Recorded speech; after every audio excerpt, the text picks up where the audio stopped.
The June 18th, 2025 meeting of the Lower Merion Board of Commissioners. Before we start, please silence your cell phones. There's amplifying equipment available for those who are having difficulty hearing. The room is also equipped with telecoil technology. And later, when the floor is open for public comment, we will first take comment from those who are present in the room, and then we will turn to those who are attending virtually. If you're in the room, we ask that you use this podium to your left, to my right, and introduce yourself before beginning your comments. So with that, will the June 18th, 2025 meeting of the Lower Merion Board of Commissioners please come to order, and all rise for a pledge of allegiance to the flag. I pledge allegiance to the flag of the United States of America and to the republic for which it stands, one nation, under God, indivisible, with liberty and justice for all. Madam Secretary, will you please call the roll?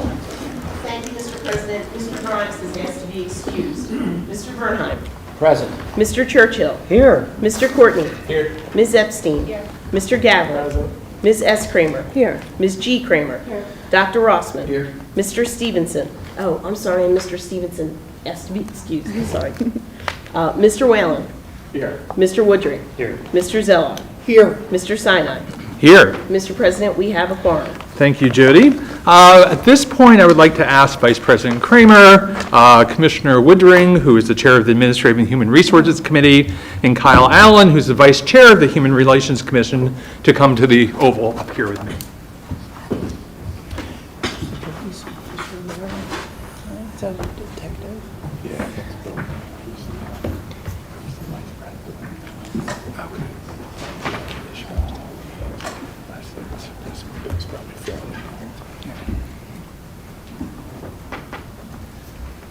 So this is a great evening and an important month, and we're going to sort of start that off by having a commendation for the Human Resources, the Human Relations Commission. We start that with Commissioner Woodring. Thank you, President Sinai. So in conjunction with Pride Month, we wanted to take a second to recognize the hard work of the Human Relations Commission. And with that, this commendation reads as such. Whereas the Human Relations Commission of Lower Merion Township was ordained in 2010 by the Board of Commissioners to address a need for anti-discrimination protections of individuals because of their sexual orientation, gender identity, and gender expression. And whereas the Human Relations Commission was created to ensure that everyone in the township enjoys the full benefits of citizenship and are afforded equal opportunities for employment, housing, commercial property, and the use of public accommodations within our community. And whereas the members of the Human Relations Commission charged with upholding the rights of our citizens and ensuring compliance with the protections guaranteed under the Township Code, work diligently to fulfill this mission. Now therefore, be it resolved that the Board of Commissioners of the Township of Lower Merion feels it fitting to properly recognize and commend the members of the Human Relations Commission and to express appreciation for their commitment to all of our residents. Thank you, Commissioner Woodring. Now I'd like to turn it over to Kyle Allen. Thank you. It's an honor to be here on behalf of the Lower Merion Human Relations Commission. 15 years ago, these commissioners did something both courageous and historic. At the time, there was no federal or state law protecting the LGBTQ community from discrimination. This commission, together with the community, stood with one voice and voted unanimously to enact the legislation that Commissioner Woodring just explained to all of you, which is to ensure that everyone in this community is treated equally, free from discrimination, regardless of sexual identity, sexual orientation, or gender identity or expression. But it goes beyond that. The Human Relations Commission and the ordinance that the commissioners saw fit to pass to protect this community also protects folks based on race, religion, national origin, and disability, amongst others. The Human Relations Commission goal is essentially twofold. One is to adjudicate, mediate, and investigate complaints of discrimination. The second, and I would argue more important, is to be proactive in this community, to engage the people in this community, to ensure that discrimination does not take root. And the way in which we do that is community relations. We reach out to the community and we invite the community to reach out to us. If there's tensions in the neighborhood, if there's tensions amongst a group of people, we're equipped to engage with the community to remove discrimination before it takes root. We're certainly thankful for the work that this commission has done and for the support that we've received from this commission. And we look forward to a better future working together. Thank you.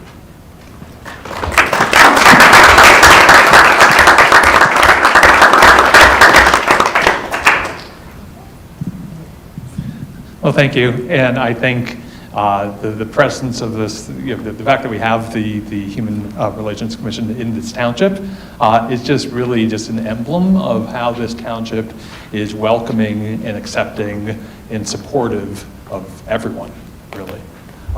Thank you very much. Thank you. We're going to actually return here and let you return to your seat. Thank you.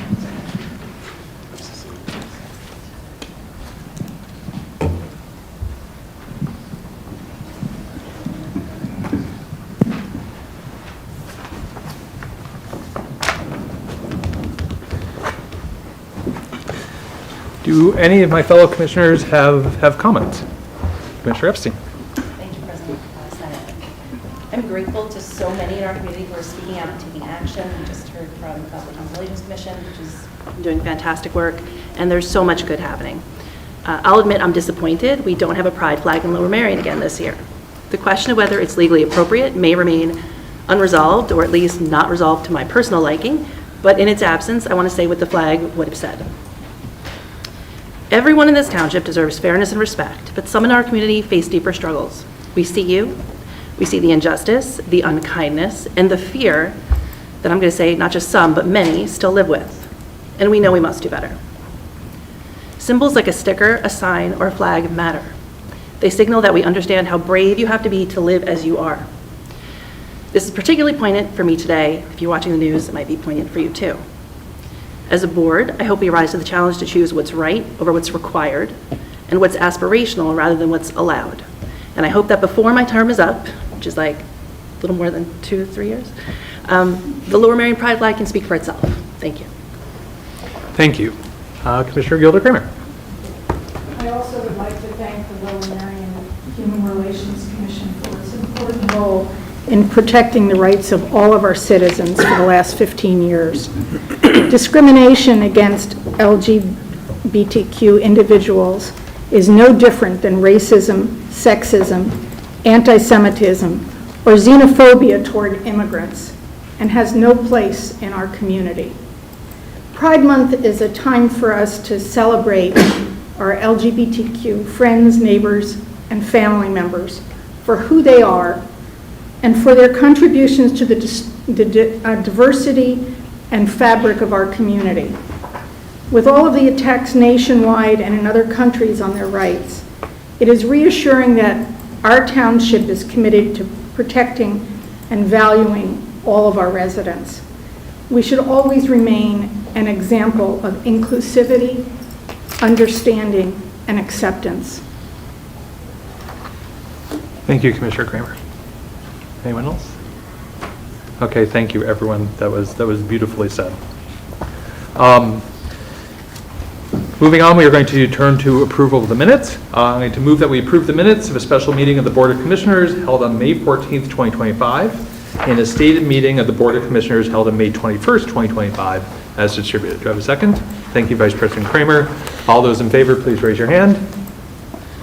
Madam Secretary, that passes unanimously. A few announcements. The board met in executive session earlier this evening regarding the following matters: employee benefits, sewer easement litigation, and a staff report on fire station maintenance. Thursday, June 19th, 2025, Juneteenth, is a legal holiday. The Township Administration Building and libraries will be closed for business, and there will be no refuse and recycling collection. On Wednesday, June 25th, 2025, a capital improvement plan workshop will be held at approximately 6 p.m. here in this room. And then Friday, July 4th, 2025, Independence Day, is also a legal holiday. The Township Administration Building and libraries will be closed for business, and again, there'll be no refuse or recycling collection.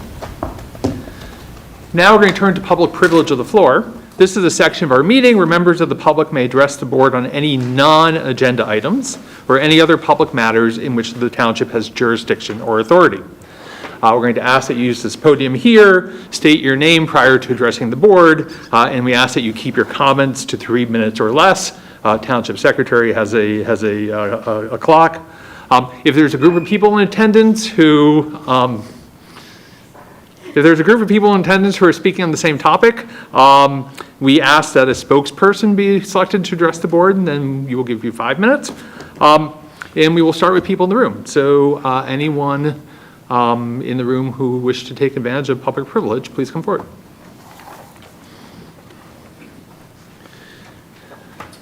Hi, Crystal Blunt, 15 School Lane, Ardmore. And hopefully I didn't go through the whole agenda, so I hope that this isn't on the agenda. But I was wondering, was there any resolution? Pardon me, could you speak up, please? Yes, I was wondering if there was any resolution to how residents of Ardmore will get down to Belmont Hills or to the JCC. If so, if you can just update us on how that's going to work, if there's transportation provided by the township of way of your bus or you finding somebody. And also, I was attending a baby shower, and someone said that, is the township building townhomes across from Dunkin' Donuts or where the firehouse is, the parking lot? Is that going to become townhouses? So that was another question also for non-agenda items for right now. Okay, thank you. So Ms. Blunt knows this already, but everyone else might not. It is a policy and practice of this board that we respond to questions after everyone's made comments, so we'll answer you at the end. Anyone else in the room wish to take advantage of public privilege?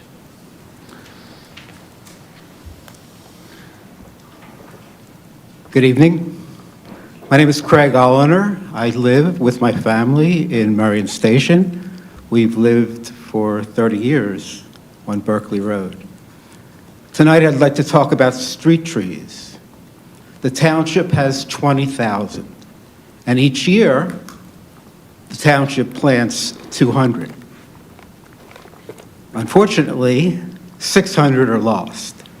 They reach the end of their life, they fall over in the wind, they get diseased, they die. So there's a net loss each year of 400, 4,000 per decade. That's 20% of the 20,000. So each decade, we're losing 20% of our street trees. The reason, I'm told, by the township arborist is that it's difficult to find suitable spots to plant trees. And the reason it's difficult is that there's low demand. Residents love trees for their beauty, for the environmental benefit, for their shade and cooling, for their health benefits, for the increase in property values. Board of Commissioners take note. Increased property values, increased assessments, increased taxes, but they don't like to rake the leaves. So residents like the trees on the neighbor's property, but not their own. So the arborist tells me demand is low, residents don't want them. That's not true. It's not true, it's wrong. I know that from my experience on Berkeley Road. It's a block long. And a few months ago, I talked to the township arborist. Both he and the Shade Tree Commissioner Chair came out to visit Berkeley Road to assess our block for street trees. And the disappointing news was that our block would not be getting any street trees because there were no suitable sites. The sidewalk to curb width was too narrow. Then Shade Tree Commissioner member Joe McNeil and I took a tape measure, and we found 16 suitable spots, 16, from 3 to 5 feet wide. As a result of that, I talked to 6 of my neighbors. 4 of them want street trees. And as a result of that, There are 3 street trees going in this fall, and an additional 2 are pending.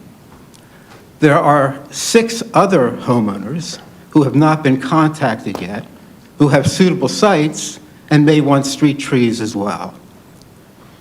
We may end up with 11 street trees where the arborist and the chair of the Shade Tree Commission told me independently that there will not be any. So township demand, Mr. Olner, the beat was at 3 minutes. Okay. I'm gonna ask you to just wrap up your thoughts, yeah? all right. You want me to conclude? Please, All right. yeah. The township has done no systemic outreach. They haven't contacted residents, and they've not made any assessment of suitable sites. So at worst, demand is unknown. At best, demand is high. Thank you. Anyone else wish to take advantage of public privilege?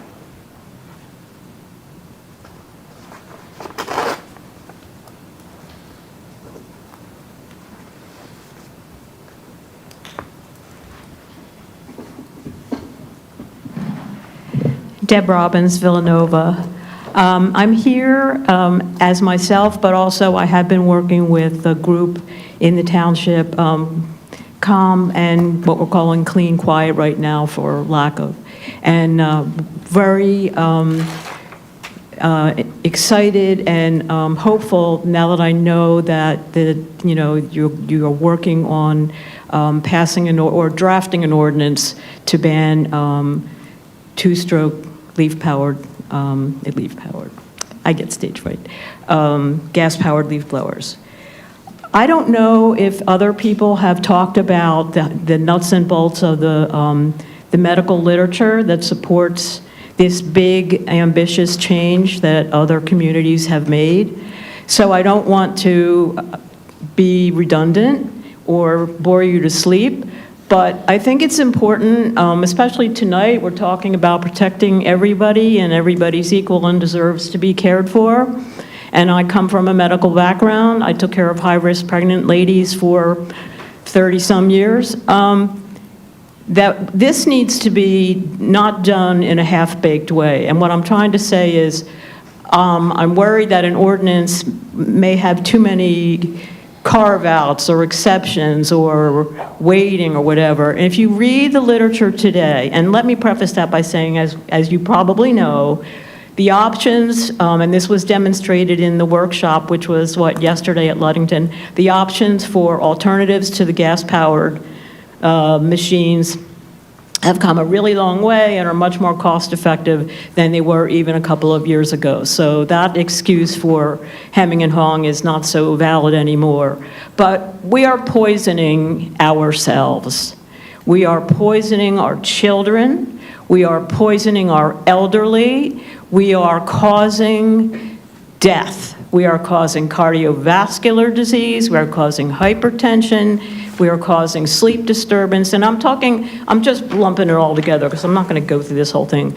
But the noise pollution, which leads to stress and sleep disturbance and cognitive issues in children and in adults, the air pollution, particularly the particulate matter, which at different sizes can affect locally in your upper airway, in your lungs, and the smallest ones can circulate to every organ in your body and wreak havoc. Vascular disease, thyroid disease, diabetes, liver failure, kidney failure, and on and on and on. So I don't look at this like something that we need to sort of negotiate. Well, yeah, we always have to negotiate, I get that. But even the worst victims are the guys who have to carry these things. And I am mindful of that. But my concern is for protecting our own from further assault by poison. So if you could keep that in mind while you're drafting, and I look forward to when that is complete so we can see it. Thank you.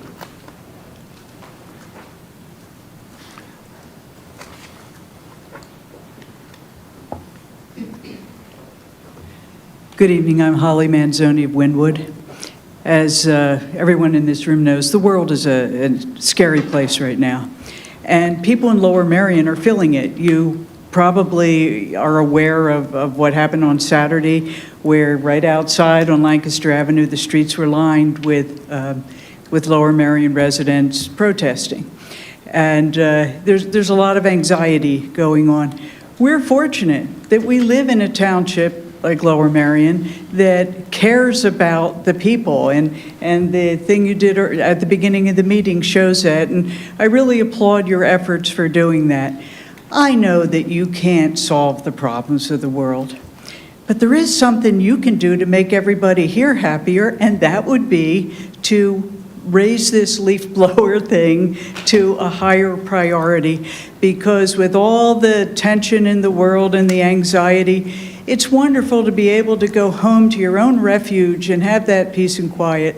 So I know I don't want to ask too much, but the leaf blower thing would really help if you could get that ordinance. Thank you. Thank you. Anyone else in the room wish to take advantage of public privilege? Okay, seeing none. Jody, anyone online? Yes, I do have Adrian Seltzer with their hand raised, so I'm going to promote her to.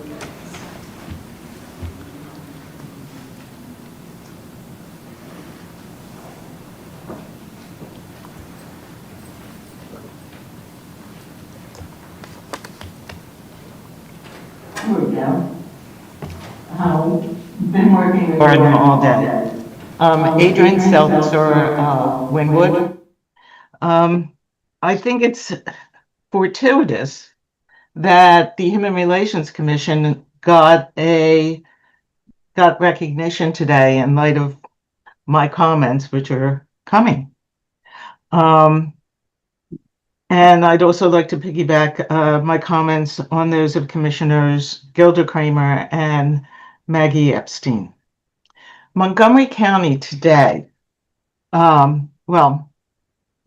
they raised not only the Pride flag, but the Juneteenth flag. And I can't understand why your attorneys, your solicitors, do not talk with the solicitors in Montgomery County, for Montgomery County, and find out why we can't do it here. I think the flags are waving. It's the Pride flags waving. The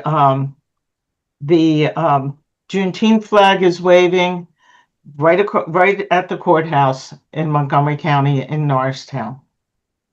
So I think that maybe they should have a conversation.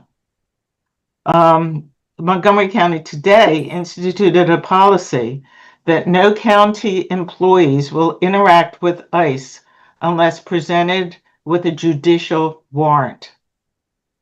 I strongly suggest, or I would really love, that Lower Merion Township join Montgomery County in protecting our immigrant community and initiating a policy where township employees do not interact with ICE unless presented with a judicial warrant, which is the only time you really have to do it.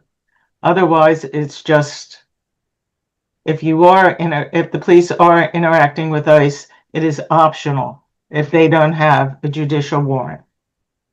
So there we go. And I thank you very much. I didn't know whether this would be for this portion or the other portion, since we did the Human Resources Commission, but you would have stopped me if it was. So thank you very much, and I hope you will consider this. I will be writing more. Thank you. Thank you. Jody, anyone else online? No one else has their hand raised. Okay. So before we turn to my colleagues to respond, let me first ask Manager McNeely about Ms. Blunt's questions about the pools.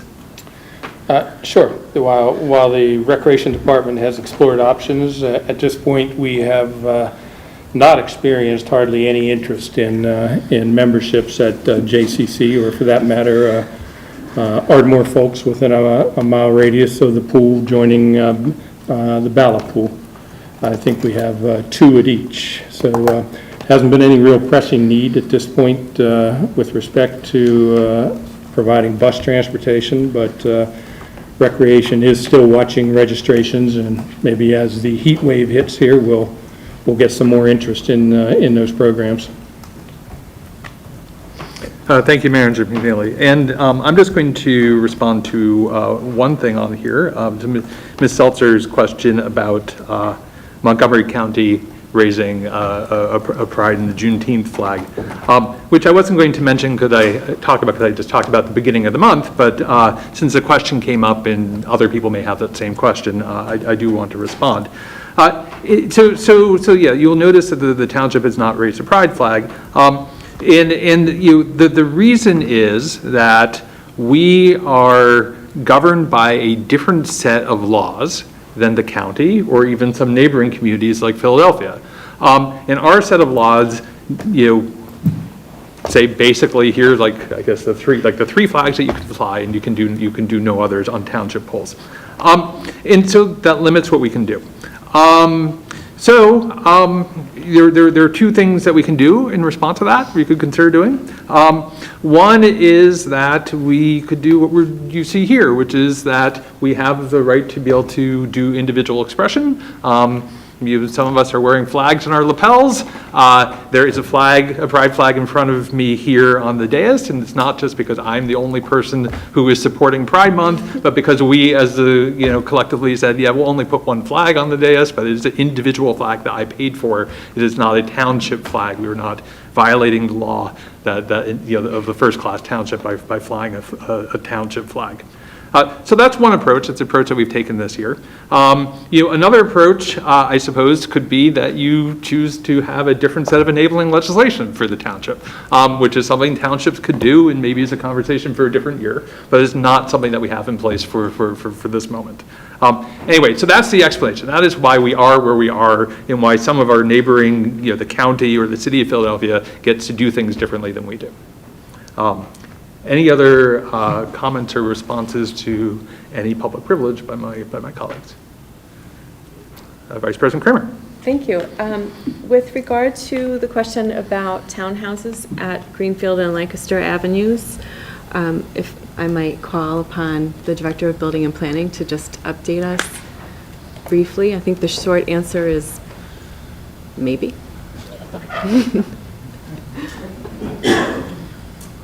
I apologize, I couldn't hear the entire question. Oh, I'm sorry. There was a question about if there's something going up at Greenfield and Lancaster. There is something going up at Greenfield and Lancaster. It'll be land development that was approved three and a half years ago that's commonly referred to as the Piazza development. It's a mixed-use building, retail on the first floor, residential on the upper floors. And I think there was a specific question about whether they're townhouses. There are no townhouses associated with it. It's a mixed-use building. It's very similar in form to what the building over at Suburban Square that's going up. Thank you. I will add that there are a couple meetings being planned, one with the developer soon for the Ardmore Commissioners to learn more about this, and then another with the community, which is in the process of being scheduled, correct? The Ardmore Commissioners, Commissioner Stevenson, Commissioner Courtney, have asked staff to coordinate with the developer to have a community meeting. It's been several years since that project came forward. It's changed a little bit during the time. It's going to be slightly smaller, it's going to be smaller in the retail that was originally anticipated with it, I think. So we wanted to be able to present that to the community for a couple purposes. A, let people know what's coming. It's an entire block of development in Ardmore. It's a large anchor project. Remind people what that project is. And also be able to ask, people have questions. It's gone on for a very long period of time, but also talk about construction. Right? There's a lot of things happening in Ardmore right now. There's Ardmore House 2. There's a lot of work going on with community facilities down Ardmore Avenue, making sure that the construction works for that. I'm sure people have questions. So we want to bring the developer in, give the community an opportunity to ask questions. Thank you. Thank you. And that's not yet scheduled, but is in the process. We right? are. We're getting final dates from the developer and trying to work that out sometime over the summer. Thank you. Thank you. And the other thing I'd like to ask staff to respond to would be, I'd like to call upon Superintendent Block, if I might, to just comment on the, how interactions with LMPD and ICE would go if that were to happen. Thank you. Good evening. We have not had any situations right now with ICE. However, if they do come into the township and they have the judicial warrants, they'll be verified and we'll assist as needed, but they are the lead on that when that occurs. There's two incidents that we've had with patrol where they were out patrolling. They had a motor vehicle stop and investigation. The one individual in the vehicle was wanted by ICE and there was a judicial warrant, so he was detained and ICE came and that person was turned over to ICE based on the valid warrant. There was a second situation recently at our district court where a gentleman was in for a preliminary hearing, and when the preliminary hearing was over, there were ICE agents there and they had a judicial warrant and they took him into custody as well at that point. But we hope that if they do come, that they come to the police station first, they sit down, because we have a procedure that we follow anytime there's a warrant being served for the safety of everybody that's involved in the operation. So that's where we stand right now, but I can report to the board we have not had any other interaction with ICE. Thank you. Just to be clear, the precipitating thing there is there's a judicial warrant. It's a judicial warrant. Okay. Comes at the federal level. Okay, thank you. Thank you. You're welcome. Commissioner Zeloff.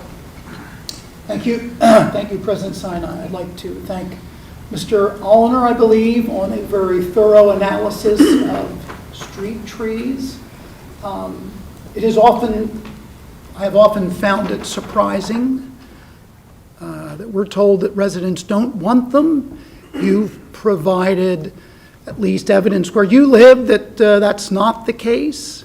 So I would ask management to consider what's been said with what appears to be a thorough analysis to determine what's accurate and what isn't, because we do, as I understand it, have street trees available to plant in our township. And we have an ambitious sidewalk installation program over 5 years that will certainly cause the reduction of some street trees. And so we need to be concerned about adding to replacing so that we, on a net basis, can try and stay where we are with street trees. And I appreciate your analysis, and again, ask management to communicate with you about that so that we have a better understanding. And if management wants to comment today, now, that's fine, but if not, at a later time, that would be fine with me.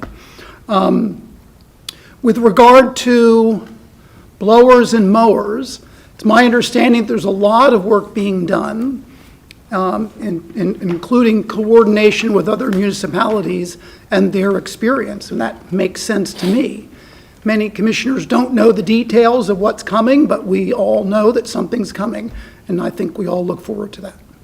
Thank you. Okay, thank you, Commissioner Zeloff. Commissioner Epstein.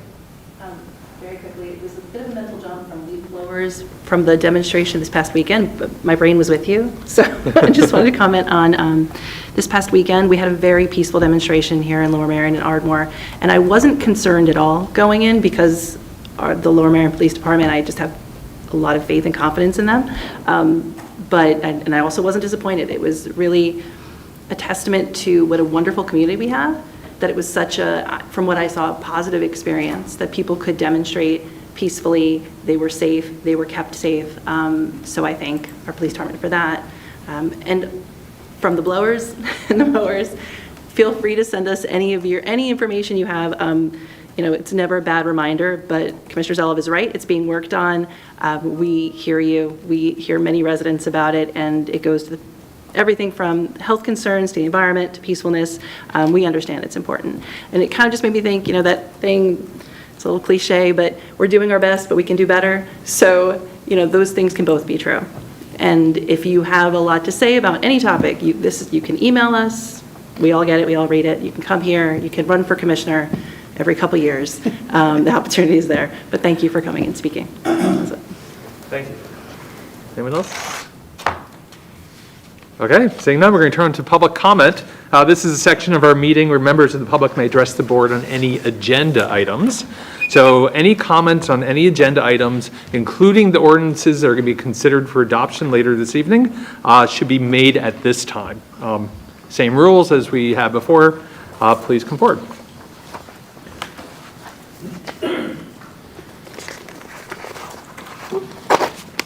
Crystal Blunt, 15 School Lane in Ardmore.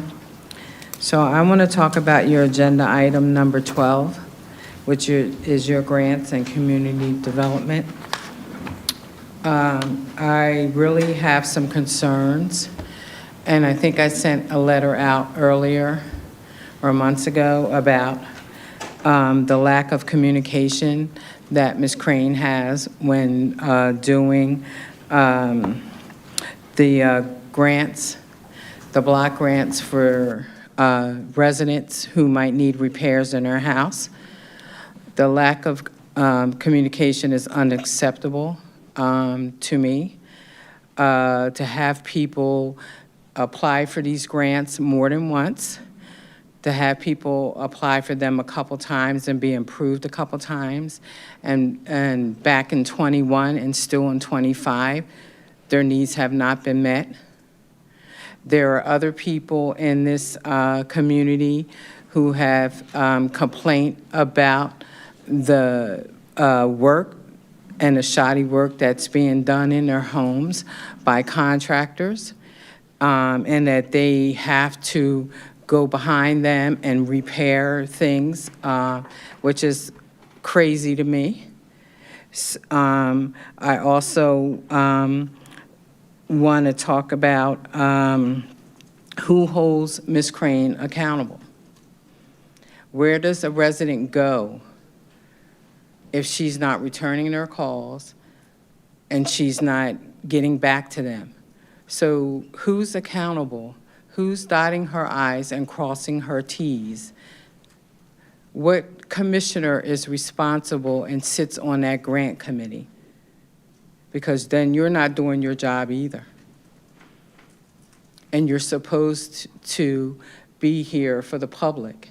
And if you have these programs and you're not assessing them to see if they work, they're not helping the community. So whose responsibility is that? Who's accountable for that? So I would like to know that. I would also like to know, and I found out that this township brought 15 homes this year from that grant money. Of those 15 homes, what's the racial breakdown for those people who actually get into these homes? I also want to know about your contractors. How many opportunities are for contractors of color that are able to bid on these jobs as well? So since you got your Human Relations Award here, and everybody is supposed to have a voice or be seen or be heard or valued, I would like some answers to some of my questions, because it's unacceptable to have a program like this that is supposed to work for a community and it's not working, and no one is crossing off, running up. She must need help. She must be overwhelmed with her job. Then it's your job to get her and support her in her efforts to support this community.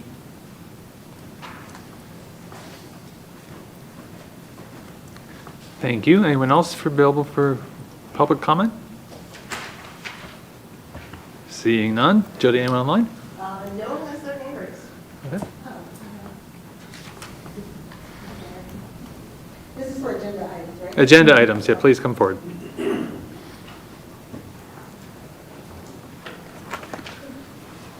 I'm sorry. Good evening, everyone. Hi. So I'm Mike Keene. I was here last time about the barnacles. Jody, the secretary, was kind enough. She said Sorry, that if you can please just state your name I'm and where in the sorry, township yes. you live. I'm Mike Keene from Philadelphia, owner of Bob's Sponges. Okay. Okay? Some people didn't know what the barnacle was, so there's a picture of it on a car. It's a yellow 17-pound folding device that folds like a book that sucks on the windshield. I did speak with Superintendent Block on the phone briefly with him and Sergeant Coleflesh. They are in support of the Barnacle. It's just an issue that I'm having with the fine and the fee. So on page 3, I have here what I'm requesting. I think that it's good that he wants to base it on the drop fee. The drop fee, though, is $85 based on 2017. So I thought it was a perfect streamline that tonight you guys are voting on an increase for the police tow fee, because that had not been increased since 2016. So I just think it's very fitting that if we're going to base it on the drop fee from 2017, that using inflation for now is 2025, that we go with a rate of $115. That's if it's on the vehicle for 20 minutes or less, because Superintendent Block is basing it on 7-Eleven activity, where people are away from their vehicle not very long. However, there was an incident today at the Palmer where actually, it was 30 Lancaster. Police were called out. We don't have signs there. We are under contract, but it's an older community. We don't really do anything with it. Until now, we're going to place signs and start booting, because people from the Palmer are now not wanting to pay their rent for parking reserved spaces, and they're parking over at 30 Lancaster, taking up their spaces. When the police came out, there were no signs. I wasn't there, but hearsay, the officer said because there's no signs that they were allowed to park wherever they wanted. That's what the manager told me. I asked her to come here and speak today, but after work, she said that she was pooped out. She left work at 6 o'clock. So essentially, also tractor trailers and heavy-duty vehicles. Those typically, if you can see this is typically what we do for tractor trailers. The fine is $500, which is a lot less than towing, which is like $1,500. Box trucks, Amazon trucks, those kind of things are only like $250. An $85 fine would not be enough to deter someone. So, in closing, I just want fairness with the drop fee and have like a fee schedule, basically. Drop fee should be $115 based on it being 2025 if we're using the drop fee as a basis. And then regular multifamilies, if an enforcer is not there and it's there for an hour, 2 hours, overnight, the regular fine, which the sign states is $150. And then commercial vehicles higher. Okay? All right. Thank you. Thank you. Anyone else in the room for public comment? And Jody, there was no one online? No one has. Okay. Do any of my colleagues wish to respond to public comment? I will note that the Barnacle issue is one where there'll be opportunity for questions for staff and comment when we're discussing that, so you don't feel the need to talk about it now if you don't want to, but you're welcome to. Commissioner Epstein. Just to address Ms. Blunt's questions, that would be me. I'm the Commissioner for Community Development Block Grant. Although, I'm going to let Brandon share this moment with me because I'm pretty new. So working with Ms. Crane in this committee, it is really hard, good work. I'm amazed at all the time at how much she is managing, and there's been a lot to learn in a short amount of time. Feedback is a gift. That's something I tell myself at work every time someone's giving it to me. So we receive this. We're receiving your feedback. There is room for improvement. I don't know that anyone could look inward and say there isn't room for improvement on their own job. We can absolutely take a look at communication. We should, and we will. As far as getting her help, yes, I would love to do that. I think I will quickly be told we don't have enough money for that, but we might be, I think we are doing some things to get her some help.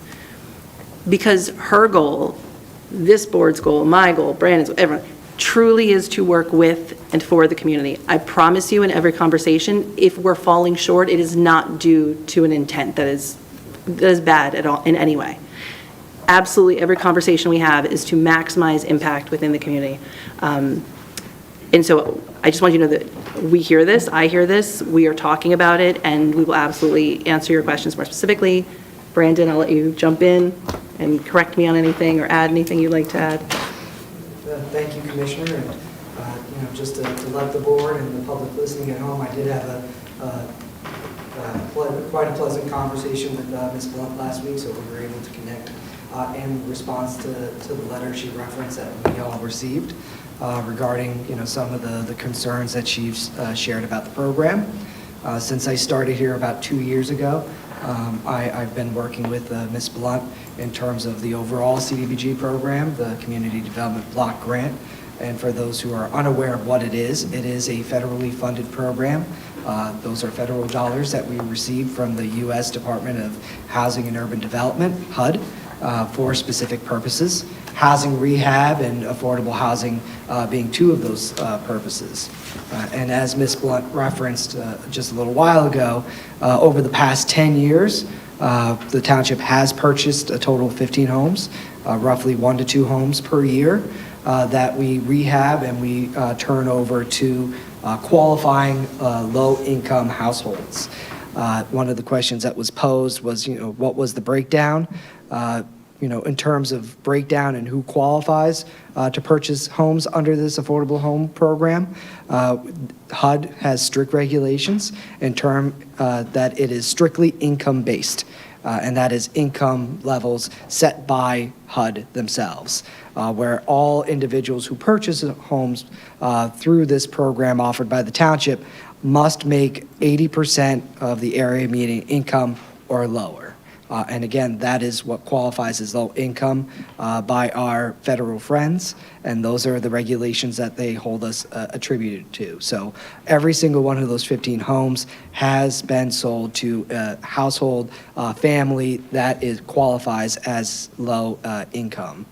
The contractor concern that was shared is certainly a concern. Commissioners and staff did tour one of the recently renovated households, and we did talk to Ms. Crane that we did have to let one of the contractors go for underperformance. So that is something that is in our mind, and that is something that we hold our contractors accountable for. And we will continue to do so even more moving forward. And as Commissioner Epstein said, there are things that we are exploring, fine-tuning the program, looking at things that we can do to assist and support Ms. Crane, not to make excuses, but, a lot of the, work of the CDBG program, especially in 20 and 21, did involve the COVID funding, not the ARP, but the CARES Act funding, which a number of our nonprofits and those, low-income individuals did benefit from. But now that money, and that's in addition to the standard program that we offer. So a lot of that money is rolled off, and, for lack of a better term, it's business as usual in terms of pre-pandemic programming. But, as Commissioner Epstein said, this is something that both she and I are taking a special interest in, and we are working with Ms. Crane to continue the good work of the program, and not only do that, but fine-tune it as well. Thank you, Brandon. I appreciate that. That was stated much better than myself. Hopefully that, I know we can't go back and forth, so I'm just going to say we can speak after, and we can. That's 100%, yeah. Okay, thank you. Okay, thank you, Commissioner Epstein. Any other commissioners wish to respond to public comment? Okay, seeing none, we're going to move on. We're going to move on to the consent calendars on pages 413 of your packet. Would anyone like to remove any item from consent? Okay, I'm going to move that we approve the consent calendar as presented. Thank you for that second. Vice President Kramer, Madam Secretary.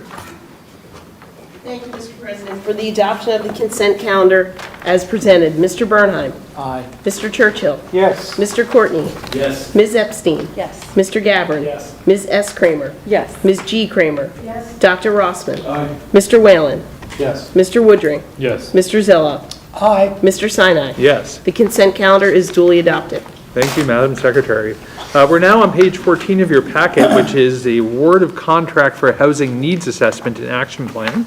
So I'm going to make a motion and move that we award a contract for a housing needs assessment and action plan for HR&A advisors for a total not to exceed fee of $65,000 in accordance with proposals received on Thursday, April 10th, 2025 at 5 p.m. prevailing time and the recommendation of the Finance Committee. Do I have a second? Thank you, Commissioner Woodring. Any commissioner questions or comments? Commissioner Bernheim. Thank you very much, President Sila. When this came through committee, I noted that while consistent with what I believe everybody on this board has subscribed to for a long period of time of trying to deal with affordable housing and find some mechanism which works, that the concern I had regarding this proposal was that there was some difficulties in that I submit there's a way to do this more efficiently and less expensively. This is a 5-month plan for $65,000, and it's somewhat hard to discern exactly what we were going to get. Of the information that they stated that they were going to provide, the overwhelming majority of it, if not all of it, we really, possess. And I went through some of those statistics before as to the data they state they're going to give us about populations, area of density, age distribution, ownership rates, education, racial and ethnic composition. We have all of that. In fact, if you doubt that we have all of that, in their proposal, they picked up that information, and you can click on their the site that they give us, and they reproduced it for us. So the question I have is, what other information is it that they're going to ascertain that's going to help formulate a program of something that we have not already considered? I appreciate I was able to spend some time with Chris Leskings here and Charlie to ask some of these questions about some of the data that we might be able to get, which could be helpful with that. And while we went through some of these statistics, the dots don't connect then to what else we are going to do. And the other problem I have is we're being asked here to approve a contract. We don't have a contract before us. It states that we're going to pay $65,000. We don't know what the terms is, when it's going to be paid, what metrics need to be met before anything is being paid.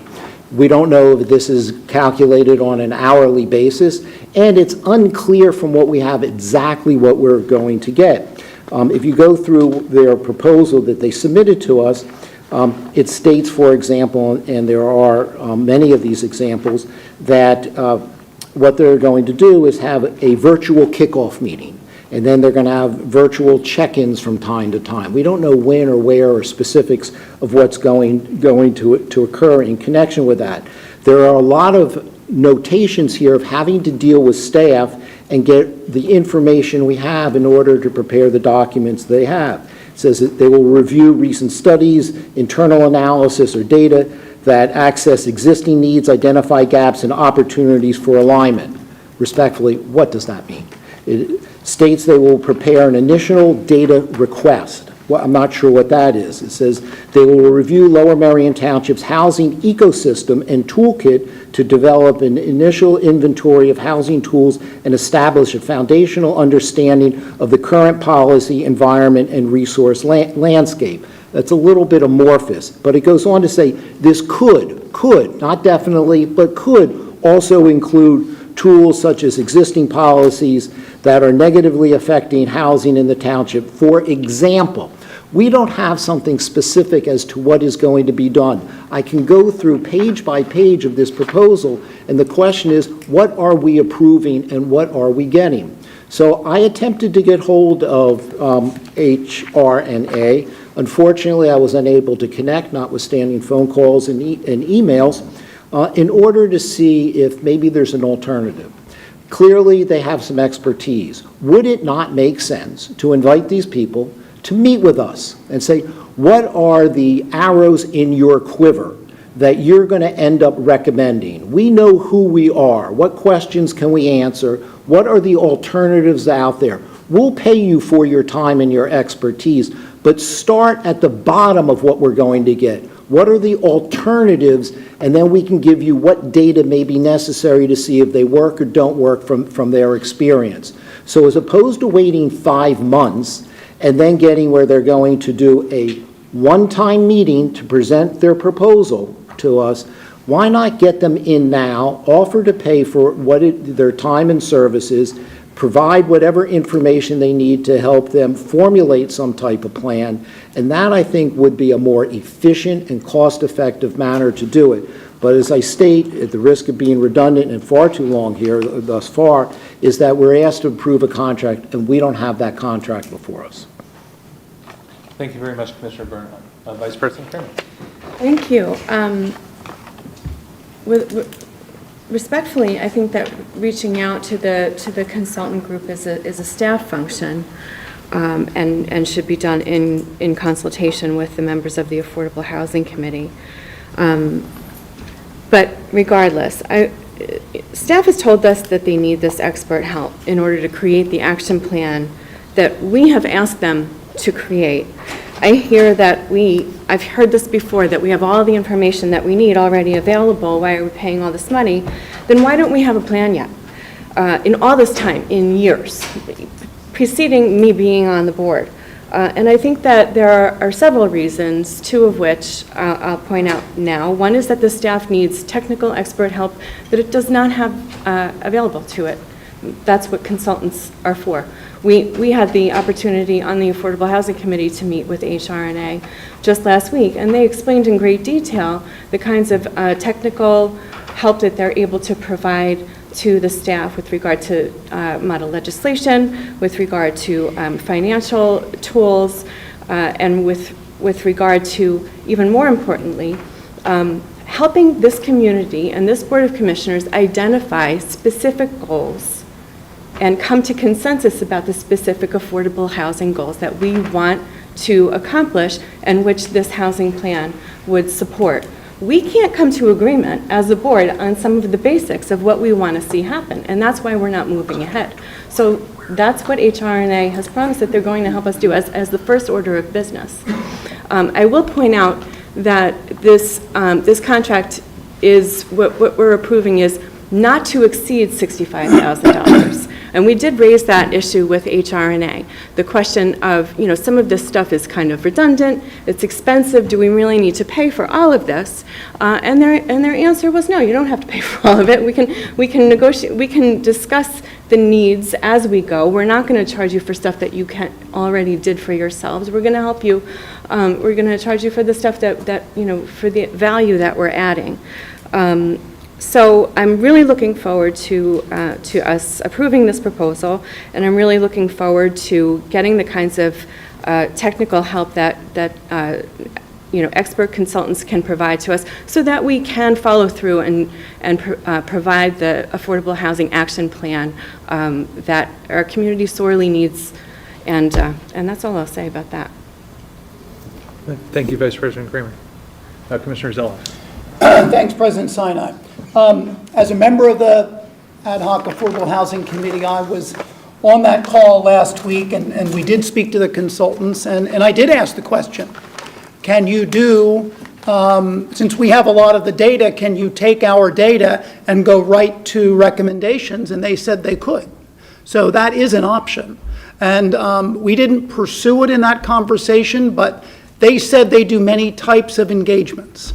As I have said previously, we have, in my view, most of the data, and it will take considerable staff time to take data that they're familiar with and have and give it to people who are unfamiliar with it. I don't think that the scope of plan that's before us is needed, as I understand it, and I think we should seek their expertise and go right to the end of what's proposed with the data we have and seek their view on what they would recommend. So I don't think the scope as before us is needed for us. Thank you. Okay, thank you, Commissioner Zeloff. Anyone else? If I may, just as a point of order, we're being asked to award a contract. Do we have a contract? Manager Because we McNeely. heard that there's. I'm not sure it's a point of order, but we'll take the question. Yeah, Manager McNeely. As with any of these consultant proposals, the scope of services is what is in the proposal, and the township has a standard form of consultant agreement that we wrap around the proposal, and that is what's signed as a contract after the solicitor reviews. It's a common contract that the finance department uses. But with all due respect, we don't have the terms. We don't have what's being paid when, and we just heard that they're willing to pay only for services rendered. We don't have hourly rates. You know, I'm not disputing these people have some talent, but we don't know what we're approving. So you have tasks that would be billed after a task is complete, and that's the way the consultant contracts are normally set up. So I guess the follow-up question for Manager McNeely is, previously when we have consultant contracts, has this board always had the contract in front of them? Or have we had proposals and we've approved Typically, those? you look at the proposal, and then we wrap the finance committee consultant agreement around it. Thank you. But proposals are more specific in this one, but anyway, points I made. think we get the point. Yep. Yep. Anyone else? Okay, so we have a motion on the floor. It's been seconded. So all those in favor, please raise your hand. Opposed?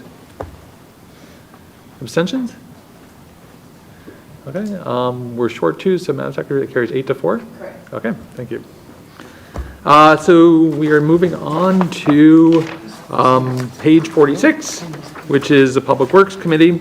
I am going to make a motion. There's a resolution authorizing execution of a consent order requiring the update of the Act 537 sewage plan for Gladwin Villanova. I move that we adopt a resolution authorizing execution of a consent order prepared by the Pennsylvania Department of Environmental Protection, PADEP, requiring the township to update its Act 537 sewage plan for the Gladwin Villanova section of the township over a 2-year period, plus a more immediate plan to serve 1139 Clubhouse Road with sewer service, including an amendment to paragraph 3B of the consent order and agreement, which is agreeable to all parties. Do I have a second? Thank you, Vice President Kramer.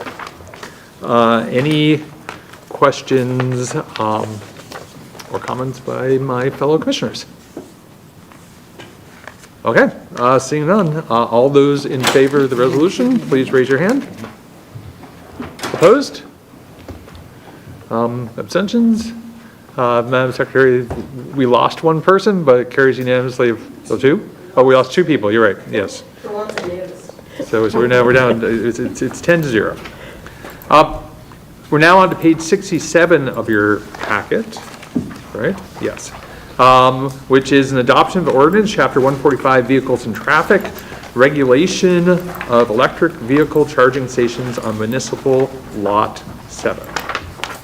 Let me make a motion that we amend the Code of the Township of Lower Merion, Chapter 145 thereof, entitled Vehicles and Traffic, Article 15, Schedules, Section 145 to 119, Schedule 19, Special Purpose Parking Zones, by limiting parking at signed charging stations on Municipal Lot 7 to electric vehicles only while charging. This ordinance was authorized for advertisement at the stated meeting of the Board of Commissioners held May 21st, 2025, and duly advertised in the June 8th, 2025 edition of the Mainline Times and Suburban. Do I have a second? Commissioner Zoff, thank you for that second. Any questions or comments from staff? Commissioner Zoff. President Sinai, I learned by email today from our sustainability manager that she expects these to be installed in the next few weeks. So that's much sooner than I understood, and that assumes approval of this ordinance before us this evening, which I'm optimistic will occur. And so we can expect this quicker than this appears to be coming quicker than expected. Thank you for that update, Commissioner Zoll. That's amazing. That's great. Any other questions or comments? Okay, it's a roll call vote. Madam Secretary. For the adoption of ordinance 4311, Mr. Bernheim. Aye. Mr. Courtney. Yes. Ms. Epstein. Yes. Mr. Gavin. Aye. Ms. S. Kramer. Yes. Ms. G. Kramer. Yes. Dr. Rossman. Aye. Mr. Woodring. Aye. Mr. Zeloff. Aye. Mr. Sinai. Yes. The ordinance is duly adopted. Thank you very much, Madam Secretary. We are now on to page 69 of your packet. I'm going to, for adoption of ordinance, Chapter 145, Vehicles and Traffic, Regulation of Immobilization Devices. This is the Barnacle section of the meeting.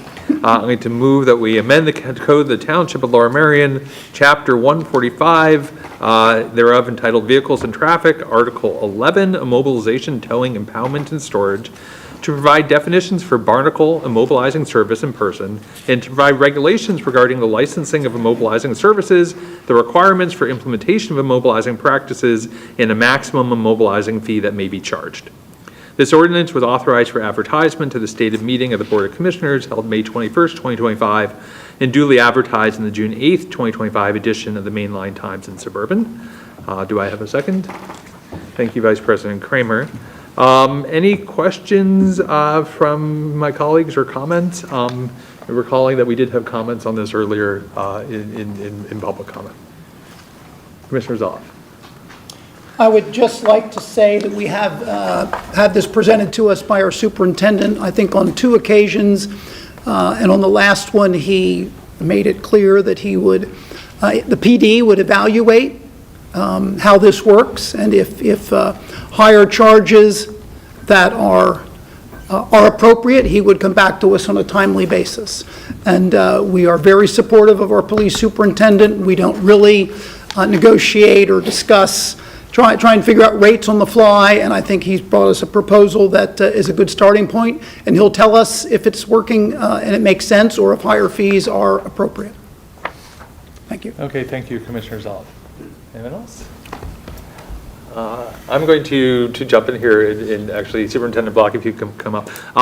Commissioner Zoloff said most of what I was going to say, so I'll just echo what he has to say, which is like we were able to iterate on this, and I trust that you're going to continue to pay attention to it.